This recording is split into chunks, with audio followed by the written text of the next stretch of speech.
tayo naniniwala na totoo na mamatay ang Diyos. Ang Diyos ay minsan lang namatay, ang Panginoon Jesucristo ay minsan lang namatay. Ang sabi ng Biblia, siya po ay pumunta doon sa langit upang ipaghanda po tayo ng isang mansion na balang araw titirahan po natin. Amen! At salamat sa Panginoon, wala na pong hold sa kanyang kamatayan at siya po ay buhay magpakayan-kayan naman.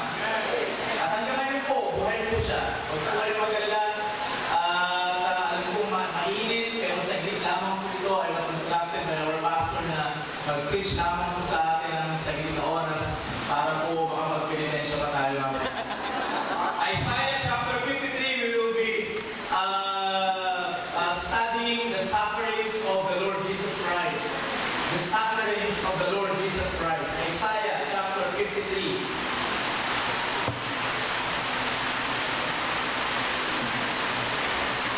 Are you there?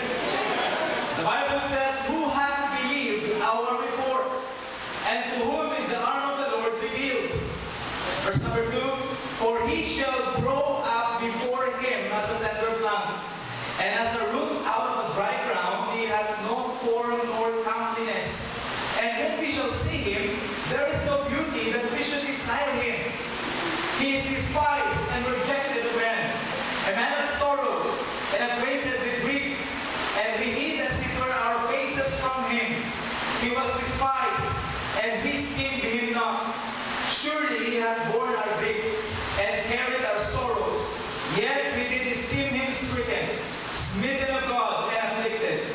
But he was wounded for our transgressions.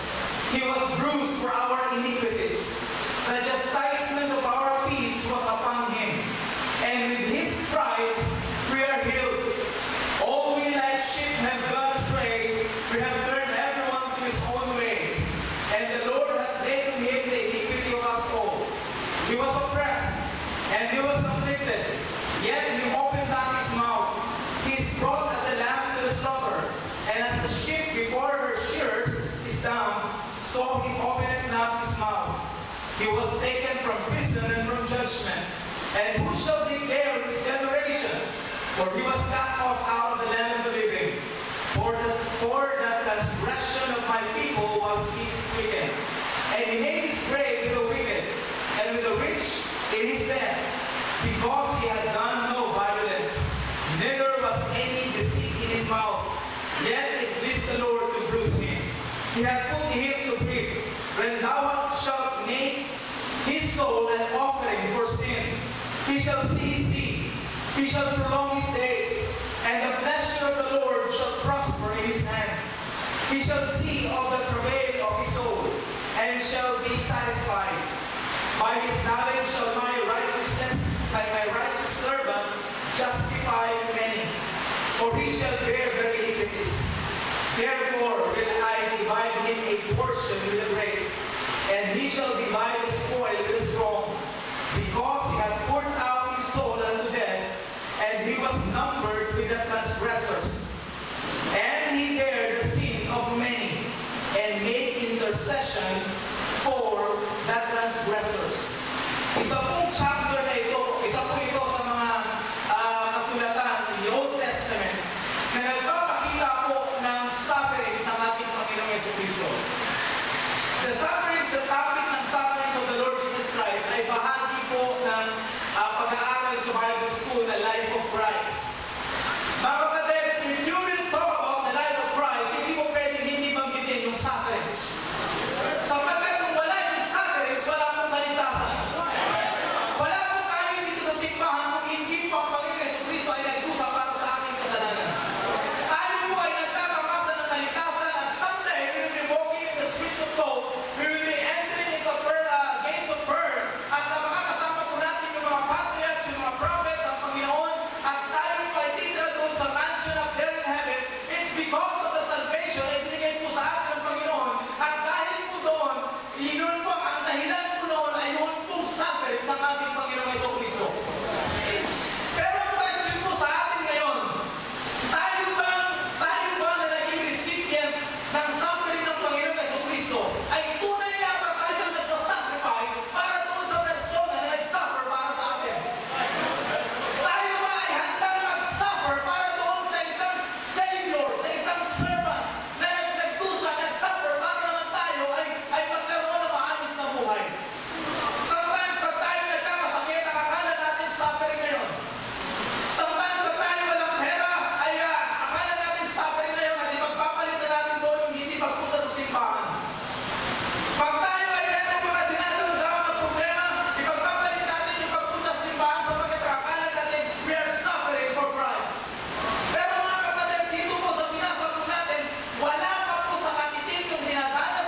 suffering ng Panginoong Jesucristo. So bow down your heads, close your eyes, tayo po yung mananalangin. Pakila namin Diyos, maraming salamat po Panginoon sa gabi nito. Salamat po sa paghihibol po sa amin. Salamat Panginoon na sa lugar po ito ay meron pong grupo ng mga tao na nagmamahal po sa inyo at nagmamahal sa inyo pong salita. Panginoon, pagpalain niyo po ang mga salita niyo na amin pong binasa at pag-aaralan po namin ngayong gabi. Nawa Panginoon, buksan niyo pang isipan at puso ng bawat makakarinig ng hilig po na ito para maunawaan po namin yung paghihirap, yung suffering na dinanas po ng Panginoon Jesucristo upang makita namin ang aming sarili na wala po kami may pagmamalaki.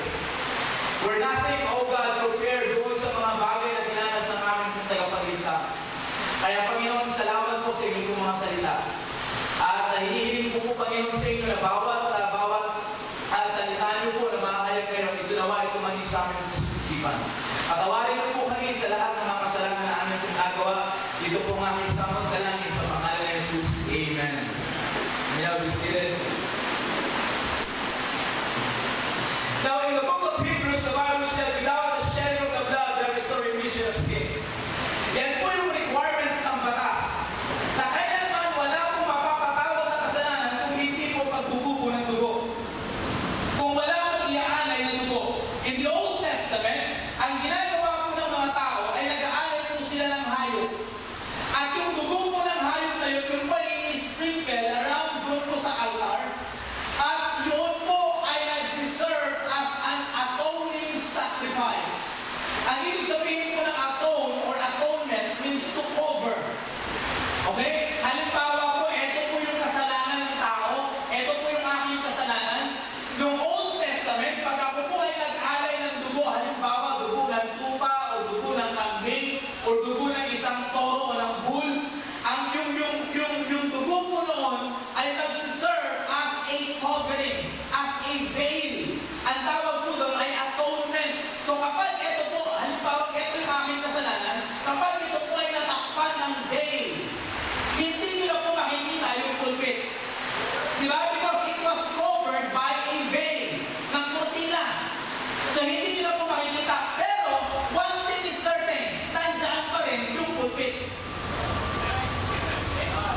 Kasi, hindi naman po natin makita sapagkat siya po ay atone. Ibig sabihin, na-cover lamang po siya ng dugo. Na-cover lamang po siya ng dugo ng hayop. Pero nandiyan pa rin yung kasalanan.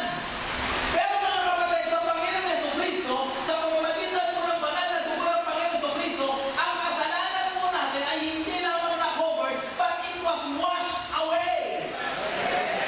Ang sabi po ng Panginoon, our sins are and it was thrown by God into the deepest part of the sea. According sa Micah. Sabi ng isang awitin, you ask why I am happy? And I tell you why. It's because my sins are gone. I am now justified. I am now sanctified. I am washed by the blood of the Lamb. Sa pamamagitan po ng banal na dugo ni Kristo, yung kasalanan mo na yan ay hindi lamang na-cover, hindi lamang tinakpan, yan po ay nawala na. Totally vanished. Salamat po sa Panginoon. Pero mga kapatid, bago po yan nangyari, ay hindi po madali. By indication, our salvation is not free. Ang kaligtasan po natin ay meron pong kabayaran. At ang kapatapat po na bayad dito ay buhay po ng nag-iisang anak ng Panginoon. Ang kabayaran po ng ating slavery sa kasalanan ay katapat po na yung buhay ng Panginoong Jesucristo. Ang Panginoong Jesucristo po ang nagbayad, kaya nga po yung dapat nating bayaran pagdating sa atin, libre na sapagkat bayad na ng Panginoon. Therefore, ang kaligtasan natin ngayon, as far as we as human being is concerned, our salvation is free sapagkat ang Panginoong Jesucristo na ang nagbayad. Okay? So, ang sabi po ng Biblia, kinakailangan po ng haing, kinakailangan po ng banal na dugo. But, hindi ba kayo nagtatanong, bakit kinakailangan bang mag-suffer ng Panginoon? Hindi ba pwedeng quick death na lang? I mean, mabilisan. Yung mga hayop, alam niyo po kung paano po inaalay nila yung mga hayop. Sa slaughterhouse, ang ginagawa po ng mga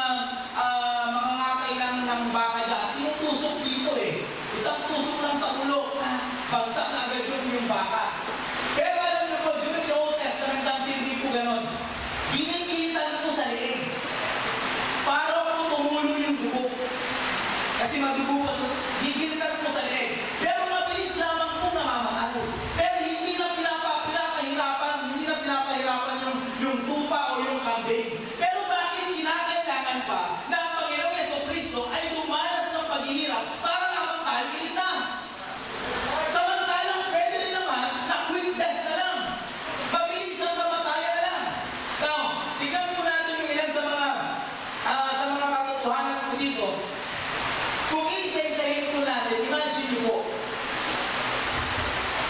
si Mary ay nabuntis sa pamamagitan ng Holy Ghost.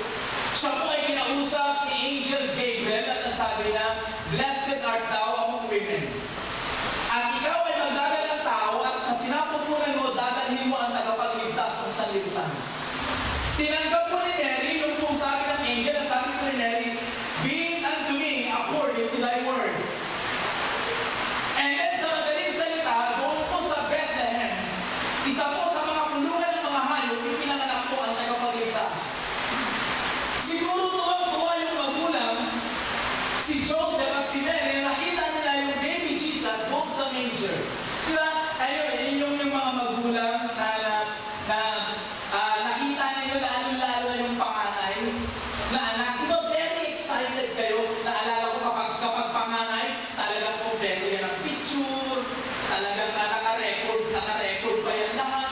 Yung vaccine, itinatago pa, at halos araw-araw may picture yan kasi binabantayan mo yung growth niya, tapos palagi yung sinusukat.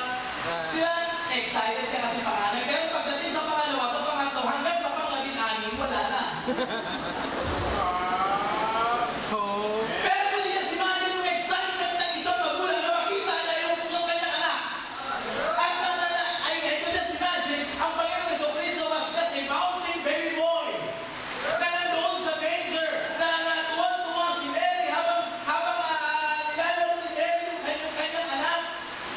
And then lumapit yung mga shepherd, and then yung mga shepherd nag-worship doon sa baby Jesus. And then after 2 years, dumating yung mga wise men. By the way, wala akong 3 kings. Paalala lamang po, wala akong 3 kings. They were magi, ibig sabihin mga wise men. At hindi lamang po sila tatlo. Wala akong binanggit na sila po ay tatlo. Okay? So, dumating po yung mga wise men. They presented 3 kinds of gifts, gold, frankincense, and myrrh.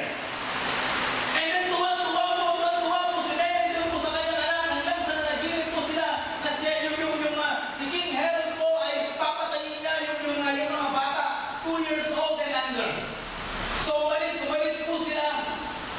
And then hanggang sa lumaki po ang Panginoong Jesucristo for 33 years. Could you just imagine, ang Panginoong Jesucristo po, He suffered the temptation na ginagawa ni Satan para lamang i-down yung kanyang mission dito sa lupa. In Matthew chapter 4, ang sabi po ng Biblia, 3 times na siya po ay tinempt ng Diablo para lamang po sa Panginoong Jesucristo ay magkasala. Pero salamat sa Panginoon, sa lahat ng temptation ng Diablo sa kanya, hindi siya na-convince ng Diablo para magkasala. Kahit na po yung mga Pharisees, kahit na po yung mga Sadducees, kahit na po yung mga scribes, kahit na po yung mga tao, nag-convince sa kanya na magkasala. Salamat sa Panginoon, ng ating tagapagligtas ay hindi po nagkasala. And then he experienced rejection by his own hometown. Ang sabi ng Biblia, he came to his own, but his own received him not. Doon mismo sa kanyang bayan ay hindi po siya tinanggap. Mismo doon sa kanyang pamilya, yung kanyang mga kapatid ay hindi po siya pinaniniwalaan. Parang sabi ng Bible, "But as many as receive him, to them can be power to become the sons of God, even to them that believe in his name." Maraming tao pong nag-reject. Even his hometown, ayaw po sa kanya. In Luke chapter 4, verse number 16, makikita po dyan na ayaw sa kanya ng mga Galileans, ayaw sa kanya ng mga taga-Nazareth, ayaw sa kanya ng mga taga-Israel. Nire-reject po siya. At mismo doon po sa yung kanyang family, sa John chapter 7, verse number 3 to 5, ay nire-ridicule po siya ng kanyang mga kapatid. Sapagkat kahit na po by the way, si Jesus po ay may mga kapatid sa laman. Si Jesus po ay may kapatid na lalaki at may mga kapatid na babae. Kaya po si Mary ay hindi po nanatiling virgin. Si Mary po ay hindi perpetual virgin. Okay? Sapagkat si Jesus po ay may mga kapatid na lalaki at may mga kapatid na babae. Pero ang sabi ng Biblia, etong mga kapatid ni Jesus Christ ay hindi natiwala sa kanya not until the resurrection. And then,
will, but thy will be done.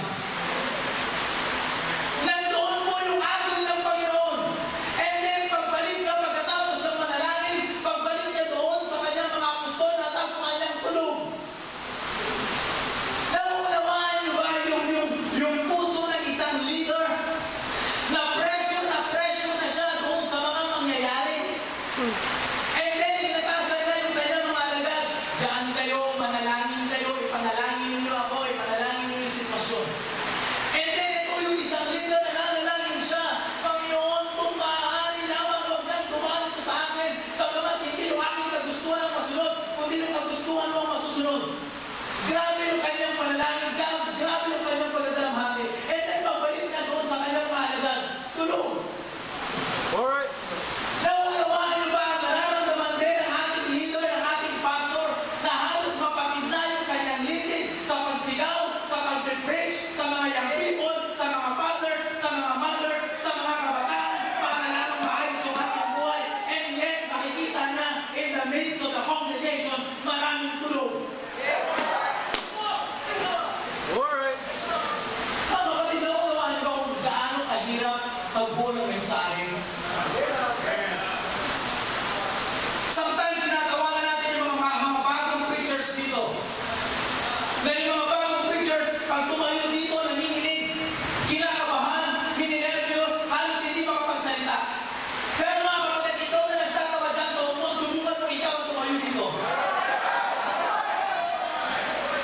Baka ni isang salita, wala kang masabi. Why? Hindi po ang pangalan ng salita ng Diyos ay hindi po sa pamamagitan ng sariling galit ng preacher. Hindi po sa pamamagitan ng edukasyon ng preacher. Kundi po sa pamamagitan ng puso ng preacher at kung saan tayo nananalangin sa Panginoon na mga mensahe ang ibibigay sa tao. Mga kapatid, wala akong magaling. Wala po sa ating magaling. And then, nakita po ng Panginoon yung kanyang mga disciples na pinagkatiwalaan ang pagbalik na tulog. And here comes Judas with a kiss of betrayal. Dumating ngayon si Judas, lumapit sa kanya, at hinalikan siya, na sabi sa kanya, "Hail, Master." And then nandiyan yung mga Roman soldiers. He was betrayed by his own. Sarili niyang disciple, siya po ay pinagkano for 30 pieces of silver. Alam niyo po ba yung halaga ng 30 pieces of silver? Yan po ay katumbas ng isang servant na binibili po sa market. Nung panahon po nila, kapag ang tao po ang isang mayaman ay bibili ng isang katulong niya doon sa market, kasi human slavery, uso-uso po ng panahon nila, kapag bumili po yan ng isang servant, ang halaga po ay 30 pieces of silver. Imagine ang tingin ni Judas sa Panginoon is just a servant. Ganun lamang kababa. Alam niyo, sabi ko minsan sinabi ko sa mga full-time, bagaman hindi natin naiwasan na may mga members na edukado, maganda ang posisyon sa labas, may pera, at napakababa ng tingin sa atin bilang full-time, huwag niyong kalilimutan na naglilingkod kayo, hindi dahil sa kanila, kundi naglilingkod kayo para sa Panginoon. Mababa man ang tingin nila sa atin, pero huwag niyong kalilimutan na meron kayong desisyon na ginawa na hindi nila nagawa. Ang ibinigay nila yung kanilang pera, pero ang ibinigay mo na yung buhay. Kaya huwag mo mamalitin ang sarili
apostol.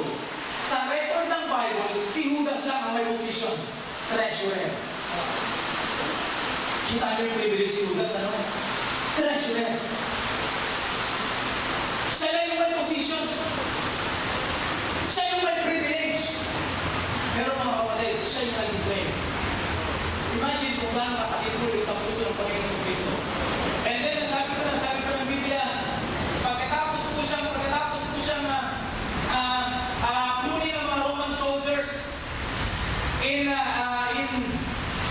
John chapter 18, makikita po dyan na siya po ay dinala kay Anas. Si Anas po ay father-in-law ni Caiaphas na high priest.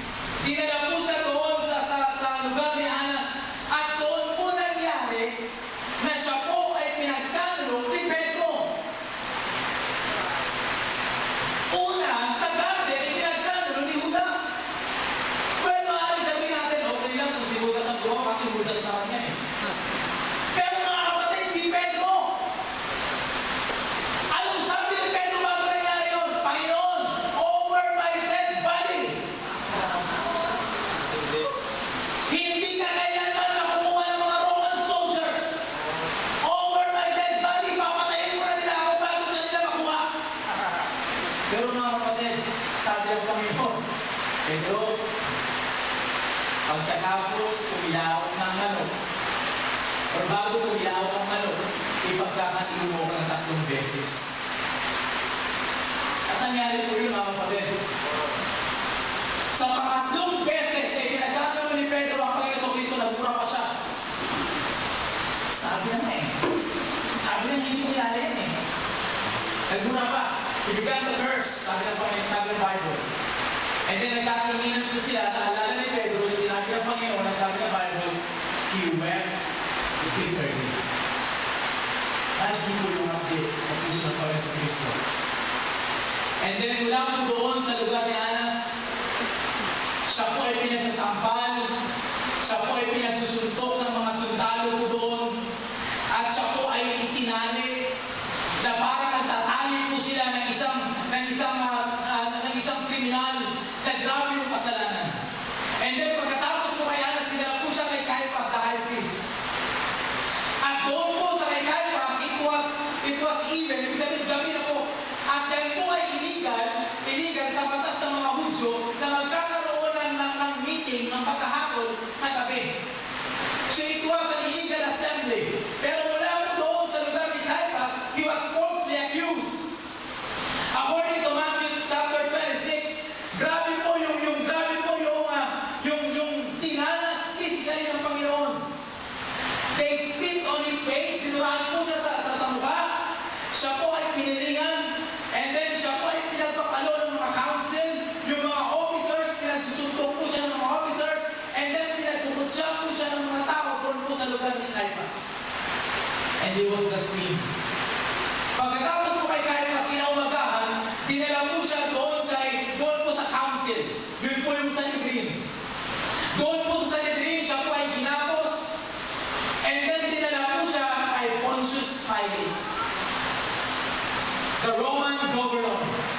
Si Pontius Pilate po doon po kay Pontius Pilate, wala pong accuser na sumama sa kanya. Again, bawal po yun, labag po yun sa constitution ng Roma. Na wala ng Jewish law, maging ng Roman law. Hindi po pwede na yung accuser ay hindi kasama na ina-accuse. And then, sabi po doon, he was also falsely accused. And then, sabi ni Pontius Pilate, hindi ako ang dapat tumatol dito. So, dinala po siya kay Herod the king. Si Herod po is a puppet king. Pinatatakbo po siya ng Roman soldier o ng Roman governor. Mula po doon sa kay King Herod, ganun din po ang ginawa sa kanya.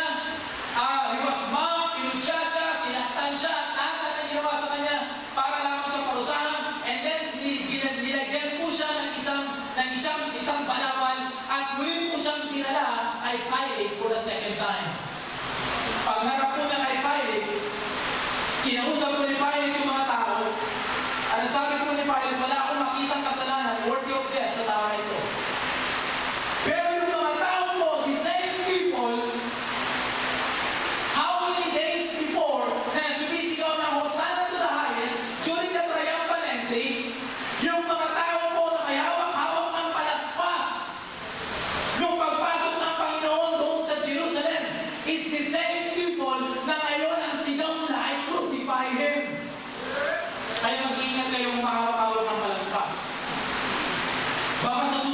ayaw ninyo ipako sa krus si Kristo. So the same people, pagkaman ayaw ni Pilate, so pagkat wala siya makitang kasalanan, dahil si Pilate ay isang politician, sinunod niya yung mga tao. Ang ginawa po ni Pilato, inilabas po niya si Barabbas. Si Barabbas ay isang rebelde, murderer. Anong sabi po ng Biblia? Sabi ni Pilato, sino ang gusto niyong palayain? Si Barabbas na isang rebelde o si Kristo na wala naman makitang kasalanan sa kanya? Sabi ng mga tao, ipako si Kristo sa krus, palayain si Barabbas. Mga kapatid, nauunawaan niyo ba yung sakit sa isang persona, sa isang tao, na pagkatapos mong tulungan, pagkatapos mong pakainin, pagkatapos mong pagalingin sa kanyang karamdaman, pagkatapos mong bigyan ang kanyang pangangailangan, siya, the same person na magsasabi sa'yo, ipako ka sa krus. Masakit po yun sa kanya. These people were, napakamarunong yung mga tao na ito at hindi nila nakikilala ang Panginoon. And then pinalaya po si Barabbas, dinala po si Kristo sa mga Roman soldiers, and then doon po sa mga Roman soldiers, nilagyan po si Kristo ng crown of thorns. Ipinapasan po sa kanya yung cross, at doon po sa isang rugged street, na mas kilala bilang Dolorosa, way of suffering. Pasang-pasan po ng Panginoon yung isang old rugged cross, habang yung kanyang likod po ay puno-puno ng sugat because of scourging. And then pagdating po doon sa Calvary Hill, ang sabi po ng Biblia, i-stretch yung kanyang kamay, and then itinako po yung kanyang kamay, and then yung kanyang paa, yung kaliwang paa niya ay pinalo doon sa kanan, at doon sa arc ng kanyang paa, pinalo yung pako hanggang sa ito ay bumahon at umabot doon sa kahoy. And then doon po sa cross, nasabi ko ng Panginoon, forgive them, for they know not what they do. Yes. It's the suffering of Christ, mga kapatid.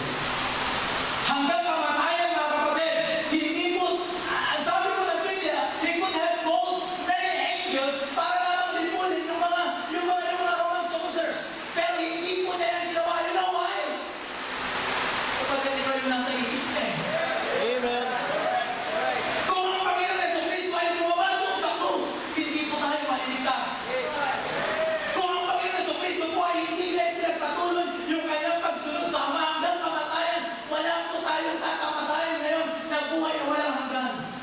Wala po mababagong buhay. Hanggang ngayon, nasa bisyo ka pa rin. Hanggang ngayon, hindi ka pa rin nagsusuot ng necktie. Hanggang ngayon, hindi ka pa rin nagsusuot ng dissenting kasuotan. Hanggang ngayon, wala ka pa rin sana sa church. Hanggang ngayon, hindi ka sana usher. Hindi ka sana security. Wala ka sana sa ministry. Wala ka sana maayos na pamilya. Broken family ka sana.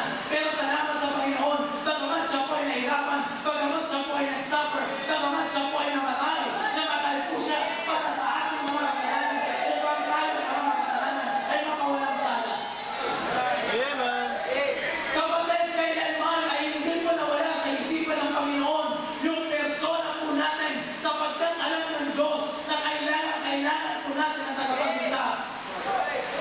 Na kung hindi po dahil sa Panginoon, tayo po ay marurusahan doon sa dagat-dagat ng apoy nang sabi ng Bible, where there is fire that quencheth not and warms that tired not, and day or night we will be tormented in that flame. Kapatid, salamat po sa Panginoon na hanggang kamatayan hindi po siya nag-quit. Habang siya po ay pinapahirapan, hindi po niya naisip na nahihirapan na ako, magpupit na nga na ako. Grabe naman ito, pahirap nila sa akin. Ako na nga ang lumikha sa kanila. Ako na ang nag-provide ng pagkain nila. Ako na ang nag-provide ng lahat para sa kanila. And then, ngayon, papatayin ko nila ako. Pag-quit na ako dito. Bababa na ako sa krus. Papatayin ko sila lahat. Okay. Hindi ko ganun.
for your so-called girlfriend. Ha? Baka mamaya pag lumobo yan, iwanan mo na. Alright. Baka mamaya pag nagkaroon kayo ng problema, iwanan mo na yan. Alright. Ha? And then, ang bilis natin magsabi, mahal kita. Yung tumanggap naman, naihihilig. Mahal kita. Alright. Ganun lang kabilis, kapatid. Elon. Isang text message lang, mag-on na agad.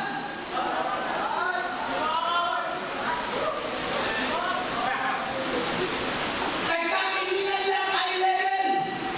Kumindat yung isa, mag-on na sila. Elon. Ganun lang kabilis.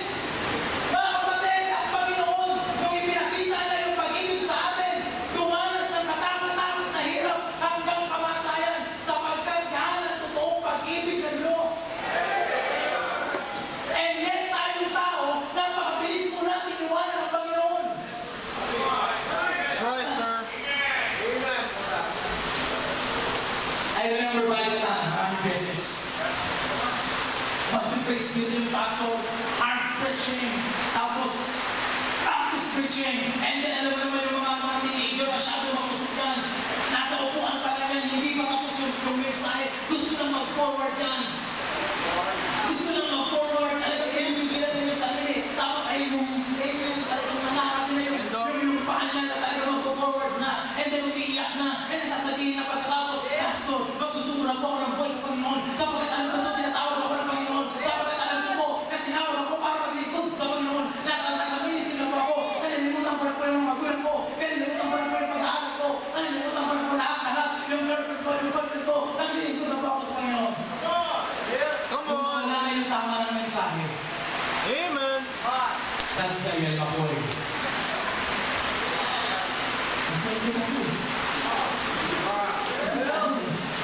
Kasi si ano eh. Kung sino-sino nang tinuro, kapatid, ako lang ituro mo sarili mo. Amen. Sapagkat kaya ka na wala sa gawain dahil sa sarili mo, hindi dahil sa kanya. Kaya ka na open, hindi dahil sa kanya, hindi dahil sa sarili mo. Ang bilis natin iwanan yung gawain ng Panginoon, and then sasabihin po natin, mahal natin ang Panginoon, hindi pa nga tayo nagsasuffer para sa Panginoon. During the Dark Ages, 1,200 years of what we call the Devil's Millennium. The Bible was banned, battered and burned. Lahat ng mga tao na uhuli ng mga Romanong Katoliko, Romanong sundalo, na nangangaral ng salita ng Diyos, hinuhuli sila, sinusunog sila sa plaza, at ang panggato ay yung kanilang Biblia. Lahat ng mga nakikinig, nilulunod yan sa tubig. Yung iba naman ay binubuhusan ng pupulong langis dito sa tenga. Yung iba, they were stoned asunder. Mga kapatid, ang pag nag-aagin mo sa kanila ay hindi yung basta tilalagarin lang ganyan. Hindi mo. Binibitin mo sila patiwarik. And then lalagarin mo sila ng 2 months so, simula po dito. Alam niyo po kung bakit dito? Kasi nakapatiwarik mo sila, hindi basta-basta mag-burst out yung dugo, so matagal silang mamatay. Ganun po ang ginagawa sa mga preachers, sa mga Kristiyano noong araw. Pero salamat sa Panginoon, may mga Kristiyano na nagigiligan para sa kanilang pananampalataya. Kaya hanggang ngayon, nasa atin ang pananampalataya na yan, nasa atin ang Biblia, nasa atin ang church, nasa atin ang doktrina, sapagkat meron mga tao na kahit nasa gitna ng suffering, sila po ay nagpatuloy na mamahal sa Panginoon. Tapos na ka kapatid, nagsasuffer ka ba sa Panginoon? Ikaw na gusto mo lang mag-quit ngayon, nagsuffer ka na ba sa Panginoon? Alright. Kung mapapansin mo sa binasa mo natin, Isaiah chapter 53, lahat na nangyari po dito sa Panginoon ay hindi po para sa Kanya. Ang sabi po ng Biblia po dito, verse number 4,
impyerno. Sa problema mo pa kaya ano? Ha? Kung nagawa ka man ng Panginoon na mamatay siya para sa'yo, para lamang hindi ka mapunta ng impyerno, palagay mo kaya yung problema mo ngayon ay napakalaki na hindi kaya ng Diyos? Palagay mo kaya yung pressure mo ngayon ay hindi ka tutulungan ng Diyos kaya ka magbukwit sa gawain? Alright. Kamusta po yung sinasabi natin, sacrifice for Christ? Are we truly sacrificing for Christ? Minsan, ministry lang ka lang, ang dali na natin iwanan eh. Ministry pa lang, ang dali na natin ipagpalit. How much more kapag ang katumbas buhay na natin? Well, hindi po ako nagsasalita dito sapagkat mas magaling ako kaysa sa inyo. Pero hindi po mangyari sa akin, ako pa yung bagsak. Sapagkat wala po magaling po sa atin. Pero mga kapatid, this preaching hindi pa ako accepted. Kasama po ako dito. Kasama po ako sa binayaran ng Panginoon. Kasama po ako sa iligtas ng Panginoon. At kasama po ako sa minahal ng Panginoon. Salamat po, meron tayong tagapagligtas na mahal po sa akin. Sa kabila ng kanyang dinanas na kahirapan, hindi po siya ang dalawang isip na tayo po iligtas. What's the reason for that? Ano dahilan? Sapagkat gusto ka na makasama. Amen. Gusto ka na maka-fellowship. Alam niyo ba, we're back in the Garden of Eden. Adam and God ay meron magandang fellowship. Maganda yung samahan po nila. Back in the Garden of Eden. Pero sinira ko ang kasalanan. Mga kapatid, ang Panginoon Jesucristo po ay nag-suffer. Ang Panginoon Jesucristo po ay namatay to bring us back to God. Para tayo po ay manumbalik sa Diyos. Dati po we are spiritually dead. Wala po tayong tamang idea sa Diyos. Ang alam natin Diyos ay yung Diyos na nakikita. Isang Diyos na may mata pero hindi nakakakita. Isang Diyos na may ilong pero hindi nakakaamoy, hindi nakakahinga. Isang Diyos na may kamay pero hindi nakakagawa. Isang Diyos na may paa pero hindi nakakalakad. Ay may estatwa. Yan po ang kinalakihan natin Diyos. Ang kinalakihan natin pananampalataya ay yung basta saw-saw-suka ka lang. Saw-saw-suka, and then tap-tap ka dito. Nagsimba ka lang kahit wala ka natutunan. Di ba? Kaya yun yung kinalakihan natin pananampalataya. Isang klase ng pananampalataya. Basta nakita mo lang yung church building kahit nandun ka sa labas. And then kapag yung pari nila magsasalita, uuwi ka na. Ang habol mo lang yung hostya kasi libre. Kaya yung kinalakihan natin pananampalataya, mga kapatid. Pero hindi po yun ang klase ng pananampalataya na sa atin ng Panginoon. Isang pananampalataya na magdadala po sa atin pabalik sa Diyos. Ay may totoong Diyos. Yung Diyos na namalang ng langit at lupa. Yung Diyos na nalikha sa'yo. Yung Diyos na nagbigay ng buhay sa'yo. Yung Diyos na nagbigay ng hangin ng kinakain mo ngayon. Kahit na yung trabaho mo, Diyos pa rin ang nagbigay.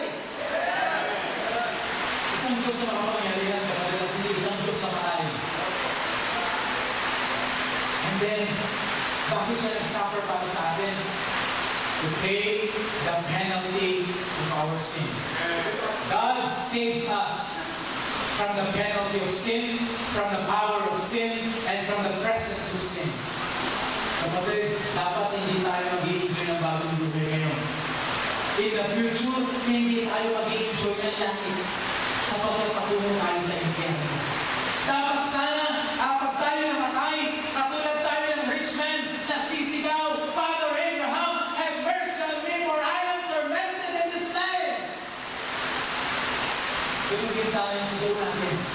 Pero salamat sa Panginoon, meron isang bugtong na anak ng Diyos na nagmahal sa akin at nagmahal sa iyo, na hindi ako iniwanan kahit na siya ay mahirapan, kahit na siya ay pinagsusuntok, kahit na siya ay pinagsasampangan, kahit na po siya ay pinatay, ipinako sa krus, hindi po niya ako iniwanan sapagkat ganun po ang kanyang pagmamahal sa akin. Ang nais po niya ay makasama na ako all eternity.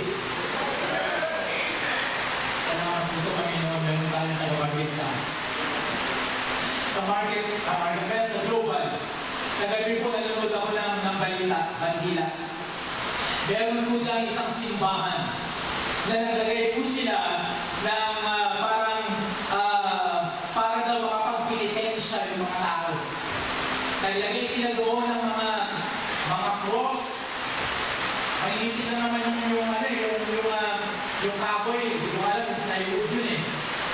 Na cross, and then may mga station, and then yung mga pupunta doon, ipapasan din yung cross, tapos lalakad, papunta doon sa siguro mga 5 or 10 meters lang.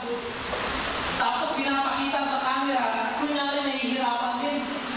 Ang nipis-nipis naman, parang plywood lang. Kunyari hirap na hirap din. Dahan-dahan, babae yun mga kapatid. Babae. Alam mo sabi ng pastor, parang mananasan ng tao yung sacrifice ng Panginoon. My goodness! Kung gano'n lang ang nangyari sa akin ng Panginoon, tatalungin pa siya ng Diablo. Napakaliit na cross, napakalipis ng cross, and then puro arte lang. Kapatid, ang Biblia mo ay hindi puno-puno ng mga actors and actresses. Hindi mo ito pelikula o palabas sa TV. Ito mo ay totoong nangyari. Ang dugo ay totoong dugo. Ang scores ay totoong pamalo. Ang mga Roman soldiers ay totoong mga sundalo. Hindi po palabas sa sine. Yung iba, mga kapatid, talaga makikita, lalo sa Pampanga, ang grabe talaga. Nagpipinitensya, pero hindi nyo ba napansin kung sino ang pumapalo sa likod ng mga nagpipinitensya? Sila rin naman. Di ba? Pagkagalan lang. Pero kulay mo lang, jobos lang naman yun para magpulang dugo. Sila lang ang nagpapalo. Pero subukan ko na tumawag ng kaaway niya, yung kaaway niya ang pumalo. Isang palo lang yan, gagapain eh. Sigurado ko. Alright. Ang pumalo sa Panginoon ay hindi po mga Romano na kakampi na o kaibigan niya. Ang pumalo sa Panginoon, mga galit sa Kanya. Eh kahit kayo, di ba? Subukan yung paluin yung kagalit ninyo. Eh di ba lalakasan nyo eh? Oo. Mga kapatid, puno-puno na po tayo ng pagkukunwari. Maging yung Biblia, yung pangyayari sa salita ng Diyos, ginagawa na lang natin pelikula. Kaya mo yung mga bata, lumalaki na akala nila ang Bible ay comics lang. Pero mga kapatid, totoo po ang kamatayan ng Panginoon, totoo po ang pagmahal ng Panginoon, at siguradong totoo po ang kaligtasan mo at kaligtasan mo ngayon. Tapos na po dapat tayo sa pagkukunwari. Dapat tapos na tayo dun sa pagiging actors and actresses. Real life na po ito na nangyari. At hindi po ito biro sapagkat hindi isang ordinaryong persona ang namatay. Ang namatay ay isang tagapagligtas na bugtong na anak ng Diyos. Isang manlilikha na bugtong na anak ng Diyos. Hindi po biro. One time, the Prince of Wales ata yun after the World War I. Nabasa po ako sa article. The Prince of Wales, hindi ko po maalala yung eksaktong pangalan mo niya. Pumunta po siya sa isang, anong tawag doon? Parang medical tent lang yun eh. After the World War I. Parang medical tent lang. Para bisitahin niya yung 36 soldiers na nakipaglaban para sa kanyang kingdom, para sa kanyang gobyerno. And so, pumunta siya doon, pinagkakamayan niya. Pagkatapos ng makamayan yung mga sundalo, nabilang niya na ang sundalo na nakamayan niya at napasalamatan niya ay 30 lang. So nung paalis na siya, palabas na siya ng tent, sabi niya, akala ko 36 yan. Bakit 30 lang ata yung nakamayan ko at napasalamatan ko? Remember, Prince of Wales ito mataas na position. So sabi nung kanyang aide, sabi na, sir, yung aning ko ay naka-isolate kasi grabe ko yung kanyang tama. Nung sabi niya, gusto ko silang makita, gusto ko silang pasalamatan. So, pumasok sila sa isang isolated na room. Actually, parang kurtina lang. Pumasok sila doon. And then, Pinasalamatan niya isa-isa ulit yung mga sundalo. Nagpasalamat siya, grabe yung pasasalamat niya talagang ipinaglaban nila yung gobyerno during World War I. Pero sabi niya, bakit 5 lang ito? Akala ko 36, yung nasa labas 30, plus ito 5. Ibig sabihin may isa pa. Sabi niya, Sir, huwag mo na po yung puntahan. Kasi sigurado po na hindi mo rin mapugustuhan na makikita mo sa kanya. Sapagkat grabe po yung kanyang itsura at talagang nakakadiri sapagkat sunog na sunog yung kanyang balat. Sabi ng Place of Grace, no. Gusto ko siyang puntahan, gusto ko siyang pasalamatan because He fight for me. Pumasok siya dito sa isang kwarto, nandoon sa isang deathbed, isang sundalo, sunog yung balat, grabe yung itsura, pero alam yung ginawa ng Place of Grace.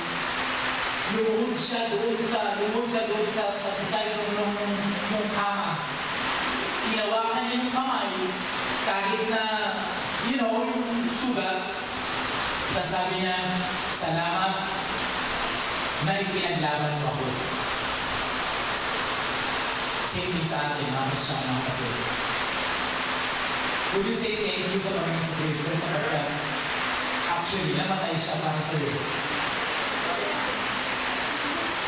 No matter kung ano man ang itsura niyan. Sabi ng Bible, there is no beauty nor comeliness na makikita mo sa Kanya. Ang sabi ng Bible, kahit ng balbas, sabi ng Bible, it was flat out. Kaya ang medical description ng Kanyang balat dito sa Kanyang face ay talagang tanggal po yan. At yung Kanyang ilong ay talagang nabalatan po lahat yan. But will you thank Him because He died for you? He suffered for you. Amen. Kamusta naman? Tayo bilang Kristiyano. Nagsasuffer ba tayo para sa Panginoon? Are you suffering for the cause of those souls na alam mong hindi nakakakilala sa Panginoon? Bukas meron po tayong soul winning and visitations. Ilang kaya ang darating? Darating ka ba? Okay mo, ang tanong ko, darating ka ba? Sir, mag-iinit eh. Mag-iinit. Alam ko, ako, sulog na eh. Sa talang palang sulog na kami. Mainit talaga ako sa pag-init. Pero kung na-imagine ko ba, kung gaano yung suffering na dinanas ng Panginoon para sa iyo. And yet, sa init lang, susukuan mo. The sufferings of Christ. Kapatid, huwag mong malilimutan, mahal ka ng Diyos. Sino ka man, ano man ang kalagayan mo, mahal ka ng Diyos. Kaya namatay ang Panginoon sa Kristo para sa iyo. Let us all stand on this. Let's pray. Dahilan ng Diyos, maraming salamat po, Panginoon. Salamat po sa salita niyo. Salamat po sa pagmamahal niyo po sa amin. Sa kabila po ng mga bagay na kami po ay hindi karapat-dapat sa pagmamahal na yan, still, minahal pa rin po kami. Panginoon, wala na kami binigay ng sacrifice para sa inyo. Pero minahal pa rin. Salamat po, Panginoon, na ibinigay ko po yung inyong buntong na anak. Bagamat alam ko na masakit sa kalooban mo bilang father, na ipagkaloob ang iyong anak hanggang kamatayan para lang sa mga tao na nagre-reject sa inyo, para lang magkaroon sila ng buhay na walang hanggan. Pero ginawa niyo pa rin dahil sa inyong pagmamahal sa amin. Hindi ko namin kayang pantayan po yun. Yung pagmamahal ko rin ay hindi ko namin kayang pantayan. Hindi ko namin kayang bayaran. Gaano man kalaki ang blessing namin, ang pera namin ay hindi po sasapat para po sa dinanas ng suffering sa amin ng Panginoon sa Kristo. Salamat na hindi po kayo nag-give up at hindi po kami give up hanggang kamatayan. Patawagin mo kami, Panginoon, sa kasalanan po namin many times, you are neglected sa aming buhay. By baliwala mo kayo sa aming buhay. Konting sacrifice lang, pinagpapalit namin kayo. Konting hirap lang, pinagpapalit namin kayo. Panginoon, tatawarin namin kayo. Huwag mo po ipinagtulog, Panginoon, na manahipang tiyago. Kung di manahip po ang inyong pag-ibig sa amin, wala po sa pag-ibig niyan, matutunan din po namin mahalin mga kaluluwa na hindi pa rin po nakakakilala sa inyo. Salamat, Panginoon, sa pasabi. Ito po ang sa langin sa pangalan ni Jesus. Amen. Kung saan parte ng buhay natin at hindi po nag-isa ito, gamit natin sa Panginoon.